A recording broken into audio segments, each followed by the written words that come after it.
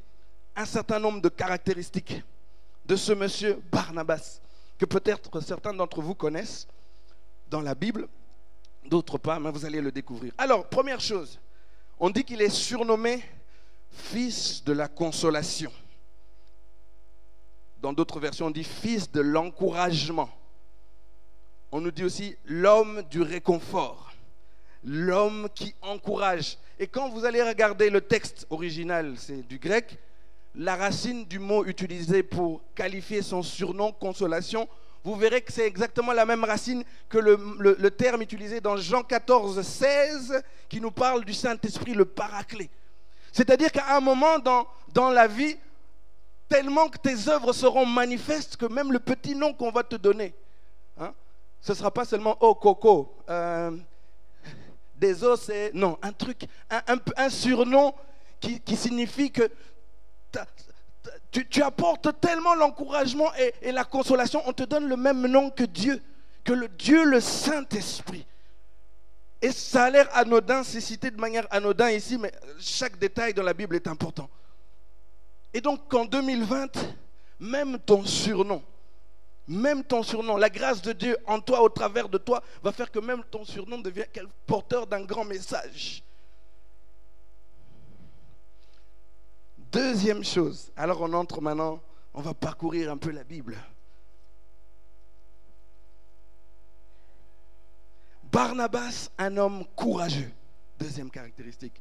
Barnabas, un homme courageux. Actes chapitre 9, versets 26 et 27. Actes chapitre 9, versets 26 et 27.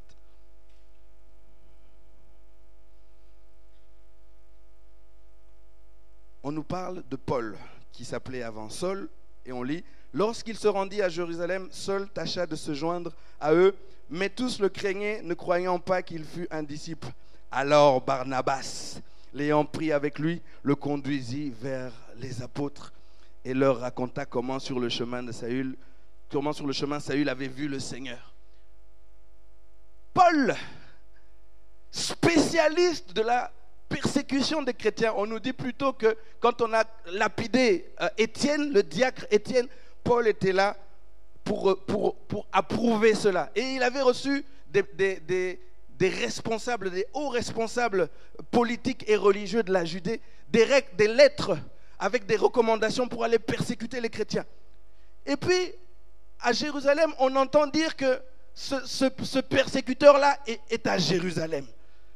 Les Pierre, les Jean, les autres là disent non, on n'y croit pas. Non, c'est pas possible. C'est pas possible. C'est pas possible. Non, non, non. Mais un courageux de Barnabas, le Saint-Esprit en lui dit, c'est possible.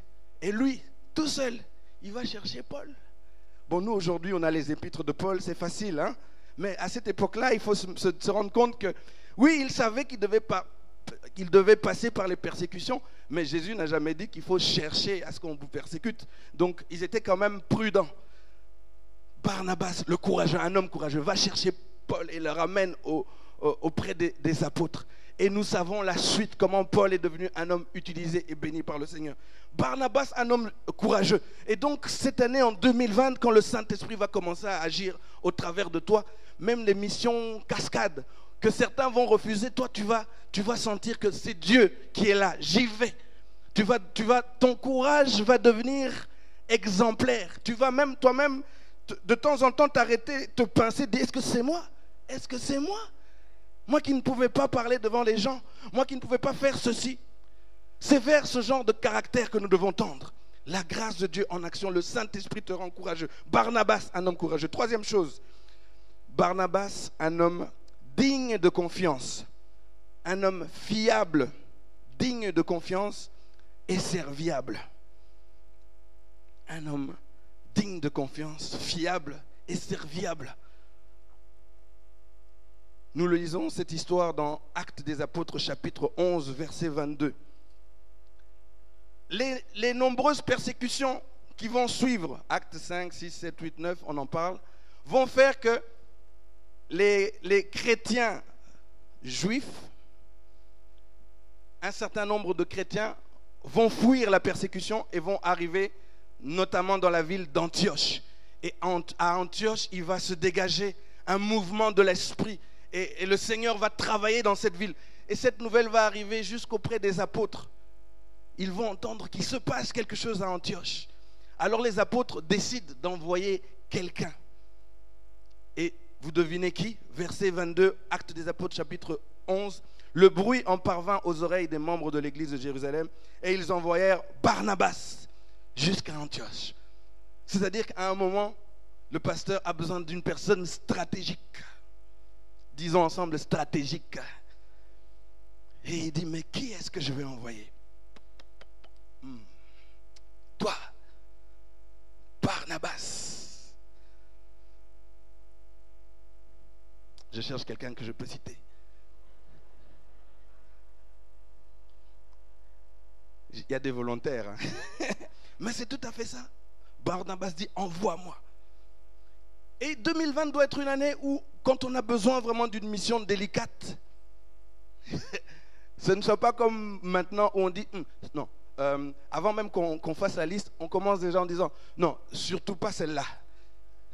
Donc on n'a même pas encore fait la liste, mais on commence d'abord en disant que non, non, surtout pas ça. Non, ça doit changer. Ça peut changer.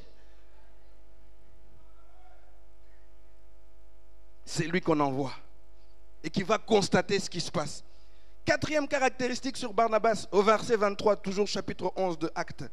Lorsqu'il fut arrivé et qu'il eut vu la grâce de Dieu, il s'en réjouit et il les exhorta tous à rester d'un cœur ferme, attachés au Seigneur. Quatrième chose, un homme qui sait se réjouir du bien qu'il voit. Toi, on t'envoie, tu commences à convoiter. Pasteur, je pense que je pense que cette histoire-là, je peux prendre, hein, je peux prendre. Mais frère, il y a déjà quelqu'un qui est là. Pourquoi tu veux prendre? Non, réjouis-toi. Et c'est ce qui se passe de temps en temps. Nous sommes sur la route de la grâce de Dieu et quelqu'un, le Seigneur va le bénir un peu avant toi. Mais réjouis-toi, inspire-toi. Et si c'est ton petit, ne fais pas comme les Congolais. Ah, c'est mon petit ça. Oui, c'est ton petit, mais Dieu l'a béni. Réjouis-toi. Cinquième chose, on nous dit qu'il exhorte les frères à rester d'un cœur ferme, attaché au Seigneur. Et on comprend son nom, fils de l'encouragement. Il encourage l'église, il dit continuez comme ça, c'est bien. Le Seigneur a besoin qu'à un moment, quand les gens sont dans la tristesse et qu'on doit choisir qui on doit envoyer pour pouvoir consoler, qu'on pense à toi. Le Seigneur aussi a besoin que de temps en temps, quand il faut consoler, mais sois volontaire, dis que le Seigneur me touche, je vais y aller. Ne t'inquiète plus de ça, pasteur, ou responsable, ou papa, je vais y aller. Barnabas, Sixième chose, au verset 24. Barnabas, donc, car c'était un homme de bien, plein du Saint-Esprit et de foi. Et une foule assez nombreuse se joignit au Seigneur. Mais qu'est-ce qu'on dit de toi? Qu'est-ce que les gens disent de toi? Jésus lui-même a posé la question, mais qui dit-on que je suis? Si Jésus a posé la question, de temps en temps, ce n'est pas mauvais. Ça ne doit pas être un problème de tous les jours. Si ton souci tous les jours, c'est savoir ce qu'on dit de moi, alors là, tu as un problème. Mais de temps en temps, ça te permet d'avoir un peu le diapason. J'ai quelqu'un de ma belle famille, je vais être très large, sinon on risque de la reconnaître, qui me disait que elle exerce une position de manager. Elle a dit, en fait, elle, pour savoir ce qu'elle est, qu'est-ce qu'elle fait de temps en temps, elle demande aux gens avec lesquels, les gens qu'elle manage, de parler librement. Et c'est comme ça qu'elle a appris à évoluer. Et alors, elle a écouté, elle les écoute, et puis elle est surprise d'entendre des choses positives, mais des choses aussi, je suis comme ça. Donc, de temps en temps, ce n'est pas mauvais. Mais qu'est-ce que nous disait de Barnabas? Un homme de bien, qu'on puisse dire que tu es un homme de bien, qu'on puisse dire que tu es une femme de bien. C'était son témoignage. Septième chose sur Barnabas, on nous dit que Barnabas, un homme plein de Saint-Esprit et de foi. Alors, ce n'est pas un slogan. Il y a maintenant la mode des chrétiens pentecôtistes. Oui, je suis rempli du Saint-Esprit, je suis plein de foi. Ok, mais nous voulons voir tes fruits. Nous voulons voir tes fruits. Tu n'as pas besoin de le dire. Manifeste tes fruits. Quels fruits tu manifestes? Tu n'as pas besoin de faire du cinéma, de faire du show. Le pentecôtisme maintenant, c'est le mouvement du cinéma et du show. C'est le cinéma et le show. C'est celui qui va le faire le plus grand bruit. Et vous voyez quelqu'un qui saute, qui jette sa veste, et puis il prie fort, et puis... Non. C'est pas ça qui est important. Parfois, ça peut arriver, voilà, vous voyez que je bouge, voilà, je suis enthousiaste dans ce que je suis en train de faire. Mais ce n'est pas ça qui est important. Ça n'a pas d'importance. Ce qui compte, c'est le fruit que tu portes. Et qu'on puisse témoigner que tu es rempli du Saint-Esprit. 2020, donne-toi ce challenge. Mais ça ne va pas venir tout seul. Nous avons parlé de l'obéissance. Qu'est-ce que tu as déjà pris comme résolution par rapport à l'obéissance? La prière du matin, tu as fait 2019. Tu n'es pas venu une seule fois. Quelle résolution tu as pris pour 2020? Arrête-toi, réfléchis. Et je suis bloqué dans l'église parce que de temps en temps, vous avez même quelques responsables de ministère coriaces. Coriaces. Calme-toi, réfléchis et dis qu'est-ce que je peux faire pour que mon ministère aille de l'avant. Et quand tous les responsables de ministère vont entraîner leurs gens de ministère et que les gens dans les départements vont entraîner les gens dans leur département dans la même direction, nous, on pourra dire de la Nouvelle Jérusalem ayant toutes des personnes ayant un même cœur et une même âme. Donc, mettons-nous en question cette année. Il faut apprendre à se mettre en question. Remettre en question. Huitième chose sur Barnabas. Je vais accélérer. Actes chapitre 13, verset 1.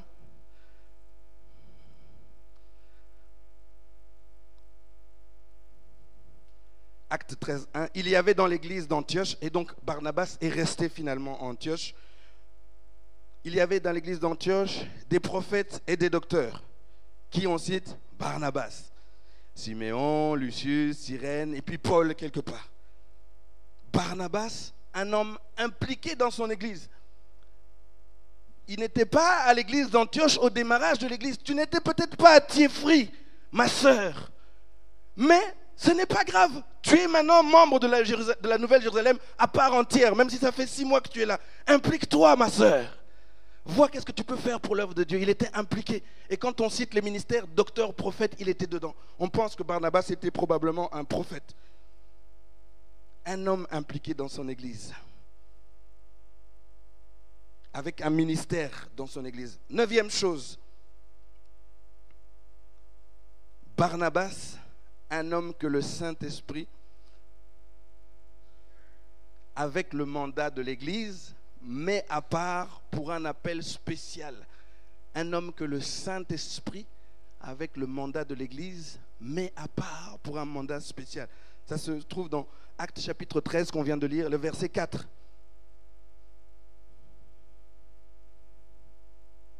Au verset 2 d'ailleurs, au verset 2.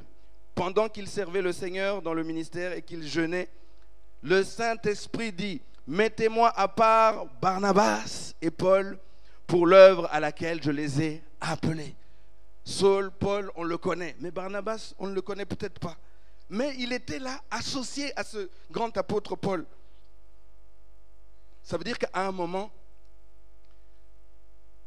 Dieu lui-même, le Saint-Esprit lui-même va faire en sorte que dans des situations où on a besoin que l'Église puisse s'étendre, que l'Église puisse aller au loin, le Saint-Esprit lui-même va venir inspirer l'Église pour qu'on te donne un mandat clair. Un mandat clair. Et c'est pour ça que si tu sens qu'il y a un appel en toi, reste calme. Fais ton travail à l'Église. C'est ce que Barnabas a fait. Dans ton ministère, tu sens qu'il y a quelque chose que tu peux apporter d'une manière particulière, mais peut-être que c'est encore trop tôt. Reste calme. Le Seigneur peut inspirer ton responsable de ministère, même dans ta famille. Je tends vers la fin. 10e chose, Barnabas. Acte 13, verset 4, Barnabas et Saul envoyés par le Saint-Esprit. Barnabas, compagnon de Paul.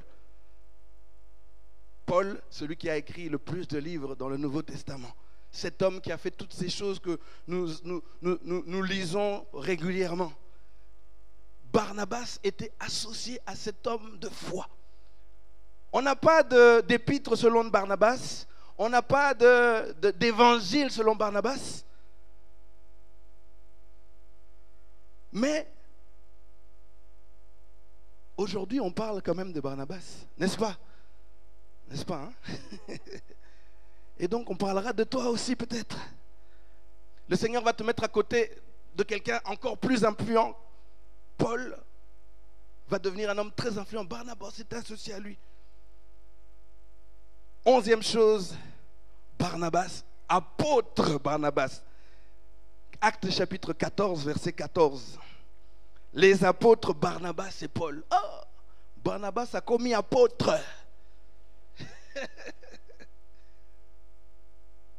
La Bible commence juste par un monsieur, un individu qui dit, bon, je vends mon terrain, je le donne à l'église. Ça a commencé simplement comme ça. Simplement comme ça. Dis à quelqu'un à côté de toi, simplement comme ça. Simplement comme ça. Maintenant on a l'apôtre. Apôtre. Pas autoproclamé, mais ministère reconnu. Et des siècles après, on en parle encore. 12e chose. Et donc, Barnabas et Paul, au chapitre 13 et 14 des Actes, on lit qu'est-ce qu'ils ont fait. Et c'est intéressant de lire ce qu'ils ont fait. Le Seigneur les a vraiment utilisés. Il y a même dans une ville, je pense que c'est Lystre où ils sont arrivés, c'est le premier voyage missionnaire de Paul. Vous voyez, on dit premier voyage missionnaire de Paul. C'est pas gentil. C'est voyage missionnaire de Paul et Barnabas. Vous voyez, parfois les gens qui écrivent la Bible, c'est pas juste. Je vais protester. Non, je rigole. Mais c'est vraiment le voyage missionnaire de Paul et Barnabas. Parce qu'il faut savoir que quand ils arrivent à Lystre, Paul et Barnabas font un miracle. Et les gens de Lystre qui n'ont jamais vu un truc comme ça, ils se sont mis à genoux, ils ont commencé à les adorer. Et qui est-ce qu'ils ont nommé comme le Dieu numéro 1? Ce n'est pas Paul, hein? Celui qu'ils ont nommé Jupiter, le Dieu des dieux, c'était Barnabas. Paul, ils l'ont nommé Mercure. Mercure, dans la mythologie grecque, c'est l'envoyé des dieux. Donc ça veut dire que les gens qui ont assisté au ministère de ces deux-là, ils ont trouvé que le supérieur, c'était Barnabas. Ils se sont mis à terre et adoré. Bon, toi maintenant, des gens se mettent à terre et t'adorent. Tu fais quoi? Bon, non, scandale. Non. Nous sommes des hommes comme vous. C'est ce qu'ils ont répondu. Nous sommes des hommes comme vous. Barnabas. Et donc, le 13e point, ce dont je voulais parler, c'est que au Acte chapitre 14, verset 28, après toutes ces péripéties,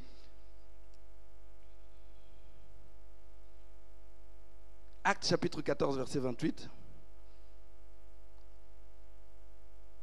versets 27 et 28, nous n'allons pas le lire. Barnabas et Paul reviennent à Antioche. Ils reviennent à l'église et ils témoignent de ce que le Seigneur a fait pour eux. Leur tête ne grossit pas pour dire que nous, maintenant, nous sommes des apôtres internationaux. On n'a plus besoin d'aller dans une petite église comme Antioche. Ce n'est plus de notre niveau. Non, non, non, non. Ils reviennent. C'est Antioche qui les envoie. Ils reviennent à Antioche. Et humblement. Ils reviennent. Revenir à la base. De temps en temps, il faut revenir à la base. Et vous voyez que c'est une parole qui revient. Acte. Revenir de temps en temps à la base. Calme-toi. Et on nous dit qu'ils sont restés là longtemps. C'est nécessaire de venir se ressourcer à l'église. Et nous avons besoin de toi parce que dans nos ressources, tu fais partie des choses et des personnes qui peuvent apporter quelque chose. On parle des fruits, mais toi, et on parle aussi du corps. Toi, peut-être que tu es le petit index. Si tu n'es pas là, il nous manque quelque chose. Nous avons besoin aussi de toi. Et enfin, la dernière chose, la 14e chose, dans Actes chapitre 15, je ne lirai pas parce que c'est tout le chapitre. On nous dit qu'à leur retour à Antioche, ils ont fait face à un problème. C'est-à-dire que jusque-là, c'était les Juifs qui s'étaient convertis au christianisme. À Antioche, notamment, il y a des non-Juifs qui se sont convertis au christianisme. Alors, les Juifs viennent vers les non-Juifs pour leur dire, non, maintenant que vous êtes devenus enfants de Dieu, vous devez être comme nous. On doit vous circoncire. Ah, comment ça? Oui, vous devenez comme nous.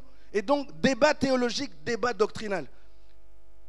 Paul et Barnabas savaient qu'est-ce qu'ils auraient dû répondre à ces gens-là. Mais à un moment, ils savaient que ce sujet-là, ce problème-là, c'était un problème qui devait toucher toute la chrétienté. Et dans toute l'humilité qu'ils ont eue, ils ont décidé de retourner à Jérusalem, chez les apôtres, ceux qui étaient apôtres avant eux, comme dit Paul dans ses lettres. C'est un signe d'humilité. Je ne sais pas où tu vas aller. Peut-être que demain, le Seigneur va faire que tu deviennes un homme très grand, une femme très puissante. Mais il faut pouvoir revenir à Jérusalem. Barnabas, un homme sage, un homme humble, un homme conciliant. Voilà un exemple de ce que le règne de Dieu peut faire en nous. Au travers de nous, la grâce de Dieu en action. Voici cet homme qui n'a pas écrit d'épître, qui n'a pas fait beaucoup de bruit, mais dont on parle encore parce que sa vie est un exemple pour nous. Et je parlais du contraste. Je ne peux pas en parler aujourd'hui, mais la prochaine fois que j'aurai l'occasion de parler, je parlerai alors de Ananias et Saphira. Et je prendrai le temps de disséquer aussi un certain nombre de choses sur ce que Satan a fait et comment il agit. Petite parenthèse que j'ai dit ce matin, malheureusement, l'histoire de Barnabas a un petit bémol dans le chapitre 15. On nous dit que Barnabas et Paul ont dû se séparer. Pour quelles raisons ils ont dû se séparer?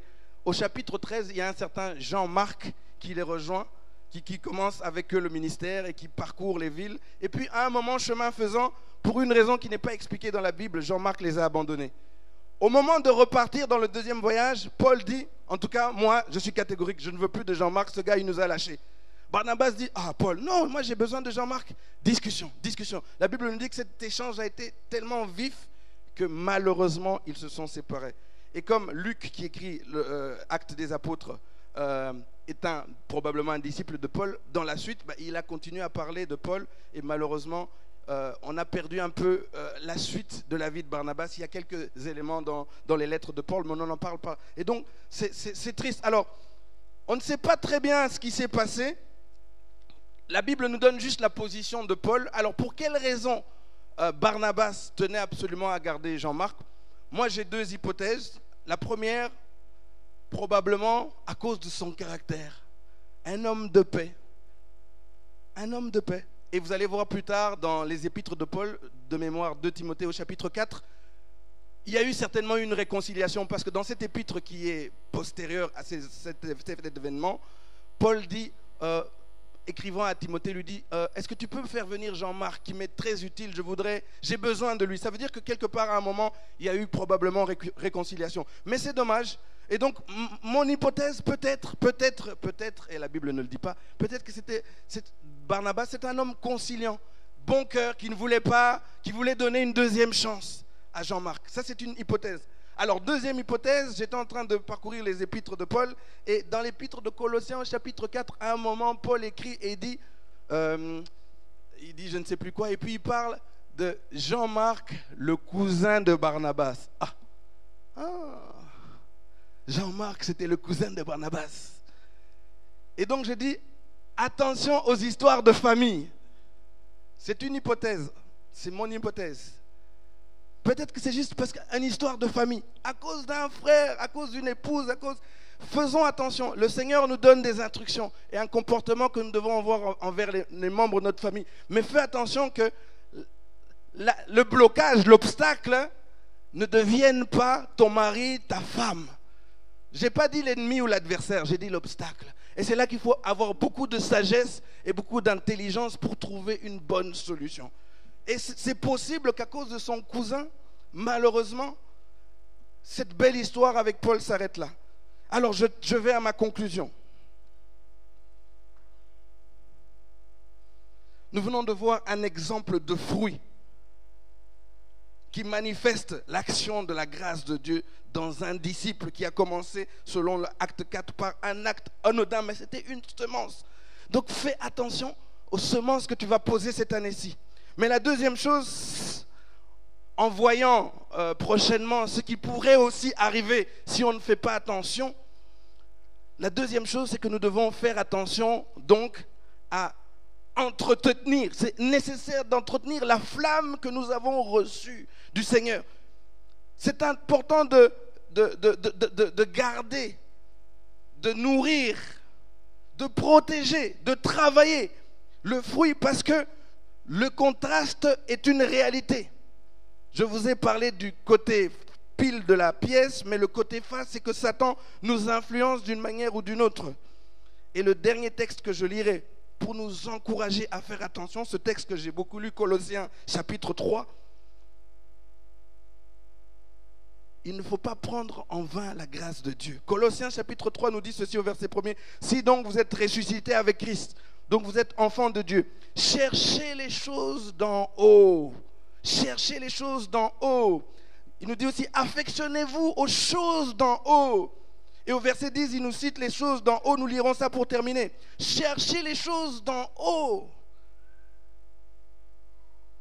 Le caractère de Dieu s'entretient. Les fruits, c'est la manifestation du Saint-Esprit en nous.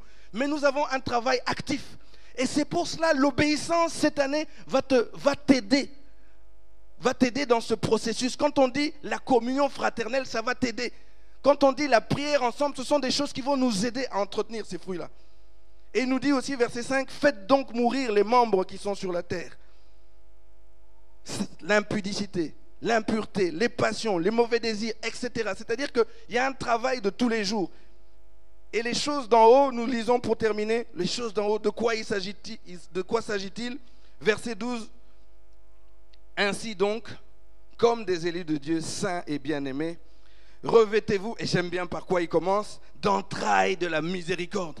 Donc non seulement nous posons des actes, nous exerçons la miséricorde, mais nous recherchons à ce que nous soyons remplis de la miséricorde pour aller encore un niveau plus loin. Et nous avons vu dans la vie de Barnabas qu'il est monté de plus en plus. Il montait, le simple monsieur est devenu un grand apôtre parce qu'il était toujours là encourageant. Revêtez-vous de miséricorde, de bonté, d'humilité, de douceur, de patience. C'est ce qu'on appelle les fruits que le Saint-Esprit nous donne. Supportez-vous les uns les autres. Et si l'un a sujet de se plaindre de l'autre, pardonnez-vous réciproquement. De même que Christ vous a pardonné, pardonnez-vous aussi. Mais par-dessus toutes ces choses, revêtez-vous de la charité, qui est le lien de la perfection. La charité, l'amour, le lien de la perfection. Et que la paix de Christ, à laquelle vous avez été appelés pour former un seul corps, que la paix de Christ règne dans vos cœurs. Soyez en paix. Et soyez reconnaissants. Soyez reconnaissants que la parole de Christ habite parmi vous abondamment. Encore une fois, la parole. Instruisez-vous et exhortez-vous les uns les autres en toute sagesse, par des psaumes, par des hymnes, par des cantiques spirituels, chantant à Dieu dans vos cœurs sous l'inspiration de la grâce. Et quoi que vous fassiez en parole ou en œuvre, faites tout au nom du Seigneur Jésus en rendant par lui des actions de grâce à Dieu le Père. Merci Seigneur pour ta parole. J'invite Maman Bishop pour la prière.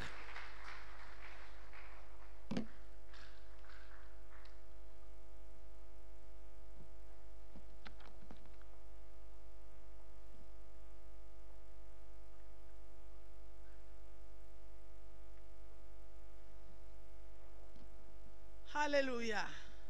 Quelle parole. Oh, Barnabas.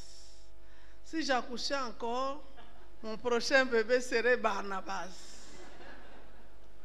Un homme de bien. Disons ensemble un homme de bien. Plein d'Esprit Saint et de foi. Disons ensemble, plein d'Esprit Saint et de foi. Moi, ça m'énerve les gens qui veulent montrer qu'ils sont remplis du Saint-Esprit par le cinéma et les bruits. J'aime pas ça vraiment. Je suis né dans une église pentecôtiste. On a vu tellement de choses en Afrique, de bonnes choses. Alors quand quelqu'un veut nous prouver, non.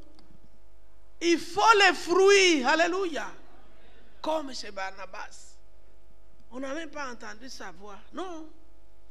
Allez chercher Paul. Ça, c'est des fruits, n'est-ce pas? Et puis, il est devenu apôtre. Mais personne ne va plus boire de l'eau. Et puis, il a vendu un champ. Il a apporté l'argent à l'église. Mais dès que je passe, les chaussures là, c'est avec mon argent. Vous voyez la madame là? Mais son chapeau là. Mais c'est l'argent depuis que j'ai donné l'argent. C'est nous, hein, à Nouvelle-Jérusalem, qui donnons l'argent. Barnabas ne dit pas ça. Pourquoi? L'humilité, les fruits de l'esprit. C'est ainsi que Dieu ne peut pas te demander, toi, de vendre ta deuxième maison pour que tu viennes nous apporter l'argent, parce que Dieu te connaît. Disons ensemble, Dieu nous connaît. Parce qu'il sait que tu vas faire tellement du bruit, tu vas recevoir les résultats de ce que tu as fait ici sur la terre, et au ciel tu n'auras rien. Que le Seigneur nous aide. Amen. Puis je vous demandais de vous tenir debout pour que nous puissions prier. La nouvelle Jérusalem de Bruxelles cherche des Barnabas. Sois le premier. Tu ne vas pas changer de nom. Ne change pas de nom. C'est ridicule. Si tu t'appelles Jean, tu es Jean. Si tu t'appelles Ilunga, tu es Ilunga. Ne change pas de nom. Demande au Saint-Esprit de changer ton caractère. Pour que quand on va faire la liste des envoyés, qu'on cite aussi ton nom. Amen. Nous allons demander au Seigneur de changer nos cœurs. Il n'y a aucun pianiste. Ah, elle est là, change mon cœur, Seigneur. Pardon, mon bébé.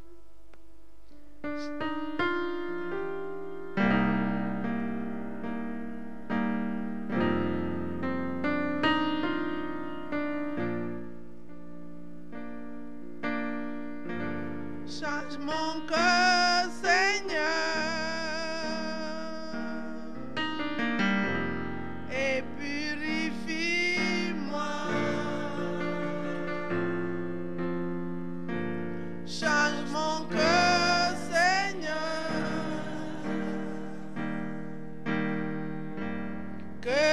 Sois comme toi. Change mon cœur, Seigneur. Change mon cœur, Seigneur. Et purifie-moi.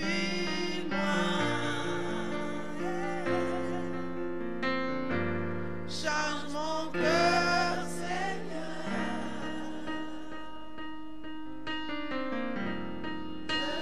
Sois comme toi. Jésus, tu es le potier. Jésus, tu es le potier.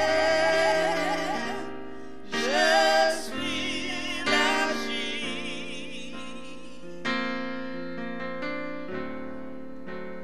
Brise-moi, façonne-moi. Oui, c'est mon désir. Change mon cœur, Seigneur,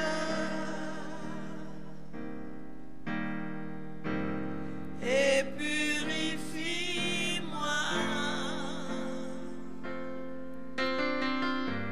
Change mon cœur, Seigneur, que je sois comme toi. Prions le Seigneur. Demandons au Seigneur de nous transformer. 3 fois Jésus est Seigneur. Jésus est Seigneur. Jésus est Seigneur. Jésus est Seigneur. Seigneur, change-moi. change mon cœur. Saint-Esprit de Dieu, change nos cœurs. Esprit du Seigneur, viens transformer nos vies. Esprit du Seigneur, viens produire en nous la foi, l'humilité, la miséricorde, la bonté, l'amour en profondeur. Nous voulons nous affectionner aux choses d'en haut. Nous voulons nous affectionner aux choses d'en haut. Seigneur, nous renonçons au mal. Nous renonçons au mal sous toutes ses formes. Nous renonçons à la méchanceté au nom de Jésus. Nous renonçons à l'égoïsme et à l'orgueil au nom de Jésus. Nous renonçons au mensonge au nom de Jésus. Seigneur, change-nous. Change-nous. Change-nous. Change nos cœurs. Change nos cœurs. Merci Saint-Esprit de nous transformer. Merci Saint-Esprit de nous changer. Nous voulons être comme toi, Seigneur. Comme les potiers travaillent avec l'argile, il peut faire n'importe quelle forme. Fais-le aussi pour nous, par ta parole. Merci, merci de nous parler ce matin. Merci de nous avoir corrigés. Merci de nous avoir instruits. Nous te bénissons pour cette parole. Nous prions au nom de Jésus. Amen. Amen. Veuillez vous asseoir. C'est le moment des offrandes et des dîmes. Si vous avez amené une offrande.